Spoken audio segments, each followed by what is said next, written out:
जगातील सर्वात मोठी लोकशाही असलेल्या भारत देशामध्ये जवळपास नेहमीच निवडणुका होत असतात आणि त्याचमुळे आपला देश कायमच झोतात असतो. आणि यामध्ये 28 राज्ये, 8 केंद्रशासित प्रदेश आणि जवळपास 1 अब्ज पात्र मतदारांसह मतदान हे देशाच्या राजकीय परिदृश्याचे एक निरंतर वैशिष्ट्य आहे. आणि वर्षानुवर्षे पंतप्रधान नरेंद्र मोदी यांच्या भारतीय जनता पार्टीने एक राष्ट्र एक निवडणूक या कल्पनेला चालना कायमच दिलेली आहे. आणि दर 5 वर्षांनी एका वेळी राज्य आणि फेडरल निवडणुका घेण्याचा प्रस्ताव त्यांनी मांडलेला होता. आणि मंगळवारी म्हणजे आज भारतीय कायदा मंत्र्यांनी संसदेमध्ये ही प्रणाली लागू करण्यासाठी एक विधेयक सादर केले आणि पॉवर डायनामिक्सवरती वादविवाद सुरू केले. आणि समर्थकांचा असा युक्तिवाद आहे की हा दृष्टिकोन प्रचार खर्च कमी करेल, प्रशासकीय संसाधनांवरती ताण कमी पडेल आणि प्रशासन सुव्यवस्थित करेल.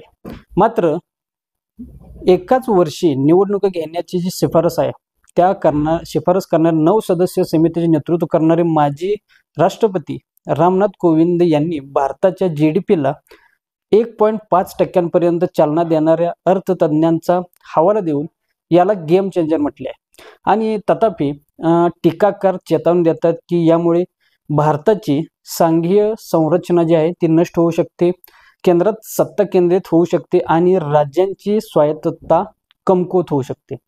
तर एक राष्ट्र एक निवडणूक म्हणजे काय आणि भारतामध्ये एकाच वेळी निवडणुकांची गरज आहे का, या प्रस्तावाची अंमलबजावणी करताना नक्की प्रमुख आव्हाने कोणते असणार आहेत आणि त्याचप्रमाणे प्रस्तावाला कोण पाठिंबा देतं कोण विरोध करतं हे आपण या व्हिडिओमधून जाणून घेऊ. तर एक राष्ट्र एक निवडणूक नक्की म्हणजे काय असणार. तर भारताची जी लोकशाही आहे ती अनेक पातळ्यांवरती काम करते आणि प्रत्येकाची जी स्वतःची निवडणूक आहे तसे ते निवडणूक चक्र असते. संसदमध्ये सदस्य निवडण्यासाठी सार्वत्रिक निवडणूक घेतल्या जातात, आमदार निवडण्यासाठी राज्य निवडणुका घेतल्या जातात, तसेच ग्रामीण आणि शहरी परिषदांमध्ये स्थानिक प्रशासनासाठी स्वतंत्र मते आहेत. तर राजीनामा, मृत्यू किंवा प्रतिनिधींच्या अपात्रतेमुळे रिक्त झालेल्या ज्या जागा आहेत त्या जागांमध्ये पोटनिवडणुकांद्वारे त्या जागा भरल्या जातात. आणि या निवडणुका दर 5 वर्षांनी होतात, पण वेगवेगळ्या वेळी. सरकारला आता तेच आपल्याला तो जो प्रश्न आहे तो यामध्ये मार्गी काढायचा. तर मार्चमध्ये रामनाथ कोविंद यांच्या नेतृत्वाखाली जे पॅनेल तयार केलं होतं त्यांच्या 18,626 पानांचा जो विस्तृत अहवाल आहे त्यामध्ये राज्य आणि सार्वत्रिक ज्या निवडणुका आहेत ते एकत्र घेण्याचा प्रस्ताव दिला होता. आणि तसेच 100 दिवसांमध्ये स्थानिक स्वराज्य संस्थांच्या निवडणूक घेण्याची शिफारस केली होती. तर या समितीने असं सुचवलं होतं की जर सरकार निवडून आले किंवा त्यांच्या निवडणूक घेतल्या जातील, परंतु जे पुढील क्रमित ज्या निवडणूक आहेत त्यापर्यंतच ते सामील राहील. जरी हे तीव्र वाटत असले तरी एकाच वेळी भारतामध्ये मतदान घेण्याची जी परंपरा आहे ती नवीन नाही. 1951 मध्ये तसेच पहिल्या निवडणुकीपासून 1967 पर्यंत तेव्हा या निवडणुका एकत्रितच होत होत्या. आणि 1993 मध्ये जे निवडणूक आयोग आहे, 1999 मध्ये कायदा आणि 2017 मध्ये सरकारी थिंक टँक असलेल्या नीती आयोगाच्या प्रस्तावांसह प्रणालीचे पुनरुज्जीवन करण्याचे प्रयत्न अनेक दशकांपासून चर्चेत आहेत. तर भारतामध्ये ज्या निवडणुका आहेत त्या एकाच वेळी घेण्याची काय गरज आहे ते देखील आपण समजून घेऊयात. तर एकाच वेळी निवडणुकीच्या घेण्याचा जो सर्वात मोठा युक्तिवाद म्हणजे भारतीय निवडणुकीच्या खर्चावर कपात करणे. तसेच दिल्ली स्थित जे मीडिया आहे, मीडिया स्टडीजच्या ना नफा या केंद्राच्या मते भारताने 2019च्या सार्वत्रिक निवडणुकांवरती 600 अब्ज रुपये खर्च केले आणि ज्यामुळे ते त्यावेळेचे जगातील सर्वात महागडे ठरले होते. आणि तथापि जे समीक्षक आहेत त्यांनी असा युक्तिवाद केलेला आहे की समान लक्ष्य खर्च कमी करणे उलट होऊ शकते. तर 900 दशलक्ष पात्र मतदारांसह पुरेशी इलेक्ट्रॉनिक मतदान यंत्रे जी आहेत ते सुनिश्चित करण्यासाठी सुरक्षा दल, निवडणूक अधिकारी यांना व्यापक नियोजन आणि संसाधनांची आवश्यकता असेल. तर कायदा आणि न्याय विभागाच्या 2015च्या संसदीय समितीच्या अहवालानुसार भारत आधीच सार्वत्रिक आणि राज्य निवडणुकांवरती 45 अब्ज रुपये खर्च करत आहे। आणि अहवालात नमूद केले आहे की जर एकाच वेळी जर निवडणुका घेतल्या तर नवीन मतदान आणि मतदान जी पडताळणी करण्यासाठी जे व्हीव्हीपॅट मशीन्स आहेत ते मागवण्यासाठी एकूण 92 अब्ज रुपये इतके लागणार आहेत। तर यामध्ये माजी मुख्य निवडणूक आयुक्त SY कुरेशी यांनी मोठ्या खर्चाबाबत जी चिंता आहे ती व्यक्त केली होती आणि ते म्हणाले की रामनाथ कोविंद यांच्या समितीच्या अहवालानुसार संबोधित करायला हवे होते। त्याचप्रमाणे विशेषतः निवडणूक खर्च कमी करणे या प्रस्तावामागील प्रमुख कारण होते, मात्र याच्यामुळे जो खर्च आहे तो अधिकच वाढेल असं त्यांचं म्हणणं आहे। तर या प्रस्तावाची जी अंमलबजावणी करताना प्रमुख नक्की आव्हानं कोणती असणार आहेत? तर एकाच वेळी जर निवडणुकांची अंमलबजावणी करण्याची जर काही योजना आखली तर राज्य घटनेमध्ये विशिष्ट तरतुदी त्याचप्रमाणे जे कलम आहेत त्यामध्ये औपचारिक बदल किंवा सुधारणा करणं आवश्यक आहे आणि जो देशाचा सर्वोच्च कायदा आहे।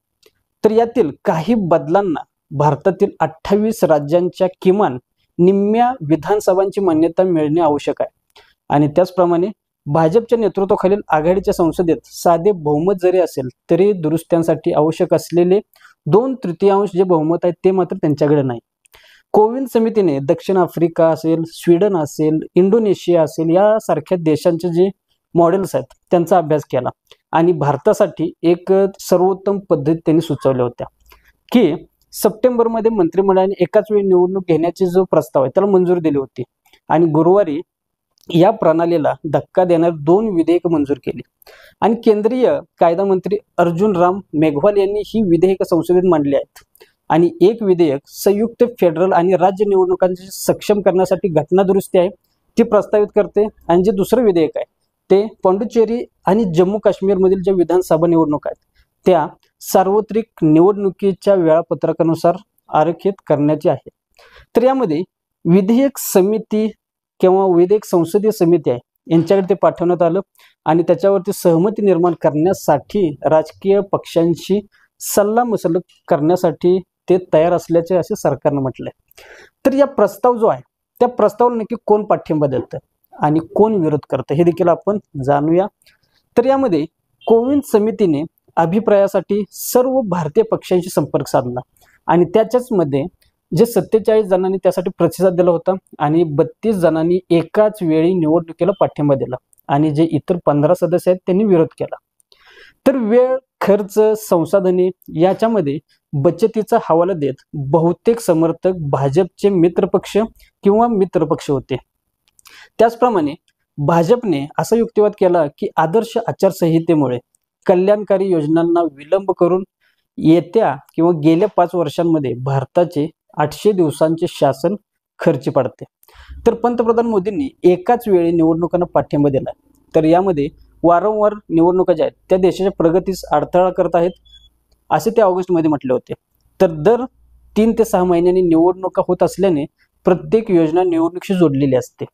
काँग्रेसच्या नेतृत्वाखालील विरोधी पक्षांनी एकाच वेळी होणाऱ्या निवडणुकांना अलोकतांत्रिक असं म्हटलंय आणि ते देशाच्या संसदीय शासन पद्धतीला कमजोर करतात असा देखील युक्तिवाद त्यांनी केलेला आहे। तर ते म्हणतात की अशा सेटअपमुळे ज्या प्रादेशिक पक्ष आहेत त्या पक्षांपेक्षा जे राष्ट्रीय पक्ष आहेत ते अन्यायकारक, त्यांना त्याचा फायदा होईल आणि निवडणुकीच्या खर्चाबाबत जे चिंतेचे निराकरण करण्यासाठी एक चांगला उपाय म्हणून निधी प्रक्रियेमध्ये जी पारदर्शकता आहे ती वाढवण्याची जी शिफारस आहे ती देखील या विरोधात असलेल्या पक्षांनी केलेली आहे। तर मित्रांनो, लोकसभेमध्ये जेव्हा याचं वोटिंग होईल तेव्हा 2/3 जे सदस्य आहेत त्यांचा पाठिंबा असणं आवश्यक आहे। तर पुढील काळामध्ये आपल्याला नक्की कळूनच येईल की नक्की हे बिल पास होतंय का याच्यावरती असंच आपल्याला पुढे ढकलत राहतंय।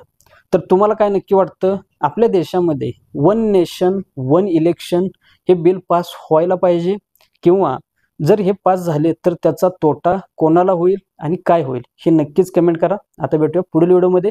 धन्यवाद।